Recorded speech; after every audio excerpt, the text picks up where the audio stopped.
पहलगाम में हुए आतंकी हमले में जो लोग मारे गए हैं उसमें से कानपुर के शुभम द्विवेदी भी थे। 2 महीने पहले शादी हुई थी और पत्नी के साथ पूरे परिवार समेत पहलगाम में घूमने गए थे जब उनको पॉइंट ब्लैंक पर गोली मार दी गई।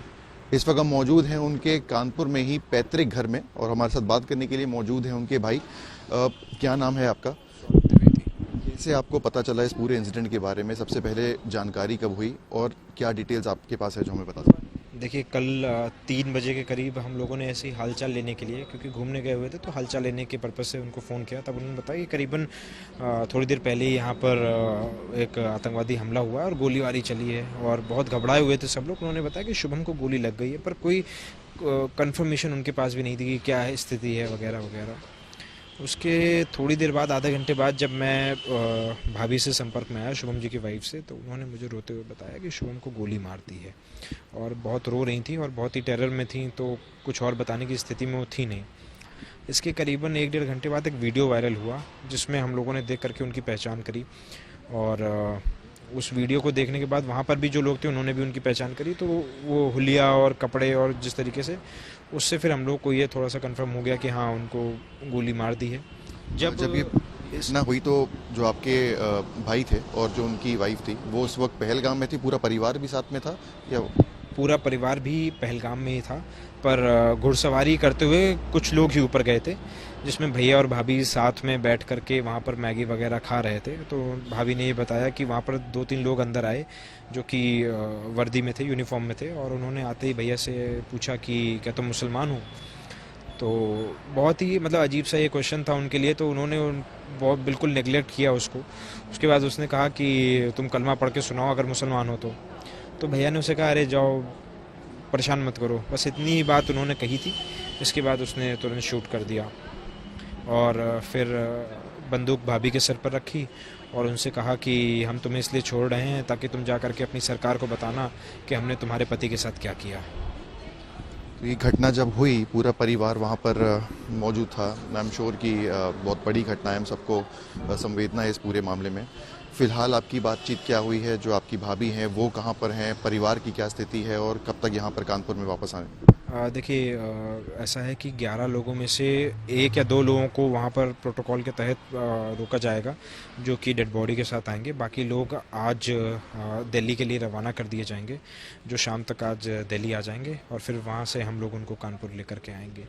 बाकी सभी लोगों की सिचुएशन वहाँ पर बहुत ज़्यादा ख़राब है, क्योंकि भाभी मानसिक तौर पर बहुत ज़्यादा ट्रॉमेटाइज्ड हैं। जब ये घटना हुई तो पूरे तरह से खून से वो सन गई थी, क्योंकि उनके जस्ट बगल में गोली मारी थी और शुभम जी के फादर, मदर, वो सब लोग भी बेहोशी की हालत में हैं। कोई किसी तरीके की बात करने की सिचुएशन में ज़्यादा है नहीं। तो आज शाम तक ये लोग घर आएंगे और हमको ये मतलब उम्मीद है कि कल सुबह तक डेड बॉडी भी आ जाएगी। बताइए कि 2 महीने पहले ही शादी हुई थी शुभम की, उनकी वाइफ के साथ एक वीडियो भी है जो 1 दिन पहले अच्छे से हंस खेल रहे हैं, गा रहे हैं।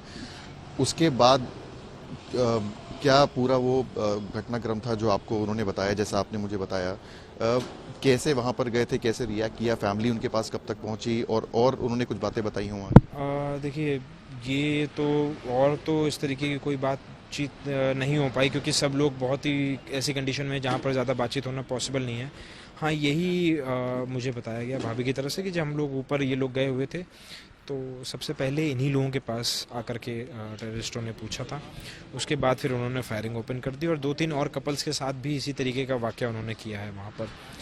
उनका ये कहना था कि करीबन 30-40 लोगों को गोली लगी है और उसके बाद क्योंकि भगदड़ मच गई और जिस रास्ते से घोड़े जो हैं वो ऊपर जाते हैं, वहाँ से लोग पैदल नीचे भाग रहे थे, तो काफ़ी चोट भी लोगों को आई भागते हुए। जो जिस स्थिति में था उसी स्थिति में भागते हुए आ रहा था। इसके बाद काफ़ी देर के बाद जो नीचे फैमिली थी उनसे उनकी मुलाकात हो पाई थी और अभी तो खैर सब लोग सेफ हैं और श्रीनगर में आर्मी के साथ हैं। घूमने गए थे मेरे ख्याल से शादी के बाद पहली बार।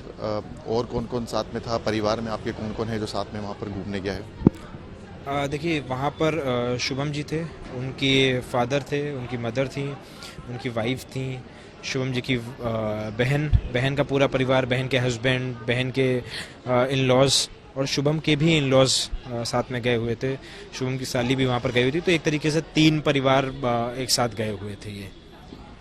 आपसे एक सवाल पूछूंगा कि घटना तो घट चुकी है, आई एम श्योर सरकारें अपना काम कर रही हैं, लेकिन एक जो मन में भावना है आपके कि जिन लोगों ने ये काम को अंजाम दिया उनके साथ आप क्या कार्रवाई चाहते हैं या क्या अपनी सरकार से आप अपेक्षा है? देखिए, मैं सरकार से बस इतनी अपील करना चाहता हूँ कि जो हमने खो दिया है, हमारी तो क्षति हो गई है और वो हमारा वापस नहीं आएगा, पर सरकार इस चीज़ का एक ऐसा मुंहतोड़ जवाब दे कि आगे ये घटना किसी और के साथ कभी घटित ना हो। वहाँ के आतंकवादी और पाकिस्तान ये सोचने से भी घबराएं कि हिंदुस्तान के किसी भी इंसान के ऊपर उनको गोली चलानी है। बहुत बहुत धन्यवाद हमसे बात करने के लिए। ये थे शुभम के भाई जो इस वक्त यहाँ पे कानपुर में अपने पैतृक आवास पे मौजूद हैं। यहाँ पे अगर आप देखेंगे तो पीछे जो रिश्तेदार हैं, जो महिलाएं हैं जो घर की, वो यहाँ पर आई हैं और अपनी संवेदना व्यक्त करने। जैसे ही पता चला कि इतनी बड़ी घटना हुई है यहाँ पर, इनके घर में जो लोगों का आना है वो शुरू हो गया है। कोशिश करेंगे कुछ लोगों से बात करने के लिए। नमस्कार, क्या नाम है आपका और शुभम से आप कैसे? शुभम की चाची है, अंजना द्विवेदी है मेरा नाम, और हमको भी जाना था हम लोगों के साथ में, पर मेरे पैर में फ्रैक्चर हो गया था तो अभी प्लास्टर कटा, तो उससे हमारी फैमिली नहीं जा पाई। तो बाकी सब लोग 11 लोग चले गए थे। अभी 2 महीने शादी के हुए, हम लोग वो सदमा नहीं भूल पा रहे भैया। सबसे बड़ा बेटा था हमारे परिवार का,